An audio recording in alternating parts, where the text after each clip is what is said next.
Underwater follows a group of deep-sea drillers as they try to escape from their deep-sea station, which suffered a catastrophic event which killed most of the crew. What terrors await them on the ocean floor as they try to make it to safety? Well, a bad script for one. Eubank is only known for directing the feature film Love, which was produced by the band Angels and Airwaves, and the 2014 sci-fi film The Signal. The film stars Kristen Stewart, Vincent Cassel, Jessica Henwick, John Gallagher Jr., Mahmoud Athi, Gunnar Wright, and the second most handsome TJ featured in this review, TJ Miller. If you follow the Cinemateq Twitter account, at Cinemateq with an underscore at the end, you will already know that I don't like this film, but I think it also deserves a little bit more than the 300-ish characters that I gave it on Twitter, so let's get more in depth about Underwater. I want to preface this review by saying that I really wanted to like Underwater. I know it's a January film,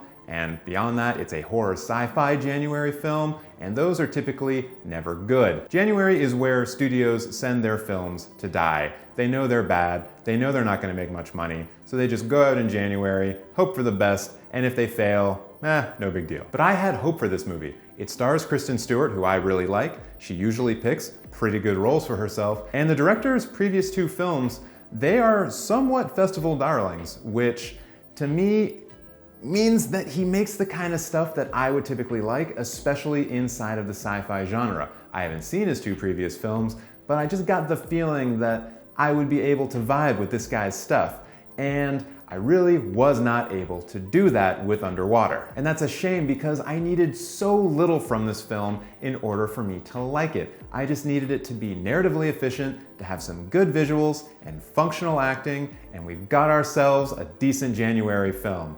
But we did not get many of those things at all. But the film actually starts out on a strong foot. The first 20 minutes has everything that I just mentioned. It starts off immediately, as in that shot in the trailers you've seen of Kristen Stewart brushing her teeth. That's the very start of the film, and then the catastrophe strikes immediately after that. So we're off and running inside of a minute. And to me, that screams narrative efficiency. They're just going for it right off the bat. But this approach also led to one of the issues in the film, in that the film is really just a disaster film, but the last two acts of a disaster film. Typically in a disaster film, you start the first act by establishing what the disaster is probably going to be, and then also showing us all of the characters who are going to be involved in the aftermath of that disaster. In Underwater, we just get the disaster and then the aftermath. So the only character that we actually meet before the disaster is Kristen Stewart. Everyone else is met along the way.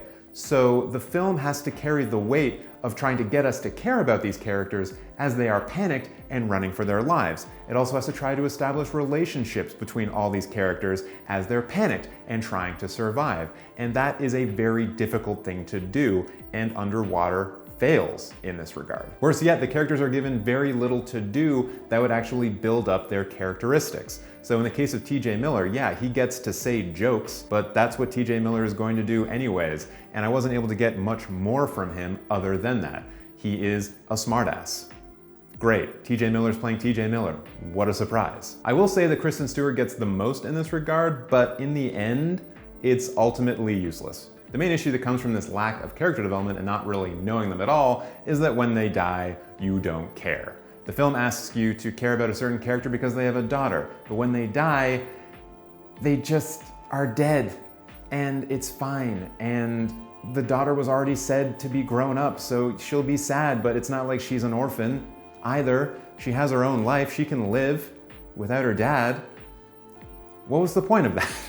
This film also has a big problem with narrative gaps, and I mean a big problem. The first 20 minutes of the film that I said that I liked, no narrative gaps. It's actually right when there is the first narrative gap that I started to feel that the film might be going off the rails. So after this first nice long 20-minute run, the first character who we are supposed to be caring about dies, and he actually has one of the more heartbreaking deaths. So it's actually nice that we got this good death in before all the dumb deaths happen later. And after it, Kristen Stewart is off walking sort of underwater on a platform, looking off into the ocean, and there's illumination within the ocean. We can see debris and little things in the water, so it's not a dark shot. And as she looks off into this darkness, there is a fade to black. And for the life of me, I cannot figure out a reason why there would be a fade to black. Fade to blacks in film typically denote a longer passage in time.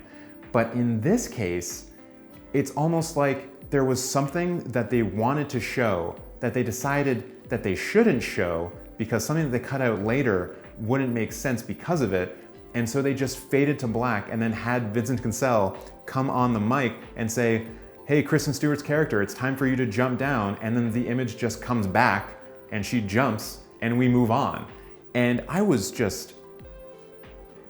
didn't know what to make of this. And then it ended up being a theme throughout the entire film. There were actually a couple of other times where they faded to black for no discernible reason, although there might have been one where someone was knocked out. But at that point in time, you're already using the fade to black for a number of different reasons. And so its purpose inside of the film is muddled at best. Then we have what I call the Joker sin, where a film director thinks that the scene is over and then goes to the next one without really resolving a big issue with the previous scene. I call it the Joker sin because I always refer it back to The Dark Knight, specifically the scene where the Joker invades the cocktail party, Batman and Joker fight, and then Batman and Maggie Gyllenhaal go right out the window, crash on a car, have a little quip, and then we go right on to the next scene.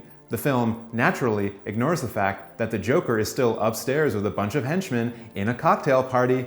What's he doing up there? We don't know. Apparently it doesn't matter. We get this kind of sin going on a lot in Underwater. Specifically, there is a scene where the group of survivors is going down a long tunnel. They say out loud that they are 200 meters away from their objective, and then they are presented with an obstacle that they have to get through.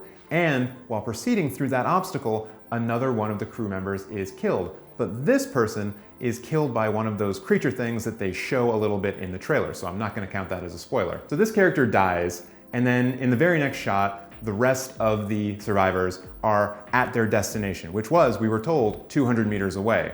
But the thing that killed that one person is still there, and it would still be able to get to those people. So did they have to run the rest of the way? Did they take a leisurely stroll? Did that creature just kind of go away? Was he full?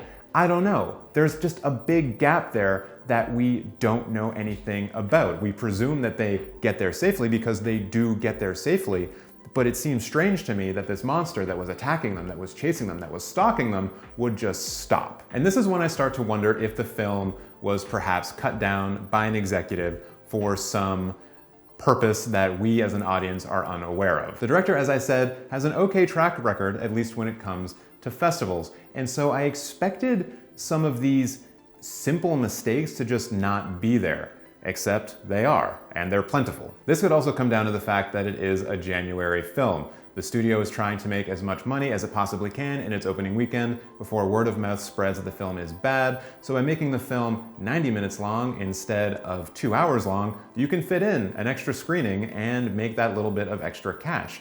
I hope that's not the reason, because that is extraordinarily short-sighted, but I also wouldn't put it by a Hollywood executive to think like that. So I don't want to be a complete downer on this film. As I said, there are things to like. The first 20 minutes is pretty okay, and it gives a good example of what I like to call narrative efficiency, where you just keep moving, there's not a lot of bullshit, you're just going for the goal. And I like it when a film does that. I also think Stewart did well with what she had to work with, which isn't much, but she does well in this film. You know, it's not going to be held up as one of her great performances, but it also establishes that she's able to do decent acting in bad films, which is always a nice thing for an actor to have in their hat. There were also a couple of visuals that I was really into. The cinematographer of this film, whose name I forget now, but we'll put on the screen right here, has done some decent work, specifically on The Ring, the Gore Verbinski Ring. But he also did Michael Bay's latest film for Netflix, so I don't know. There were definite moments though when I kind of sat forward and said, ooh, that looks nice. I like that. Also, the design of the creatures was pretty cool. I think a lot of people are going to compare this film to Alien,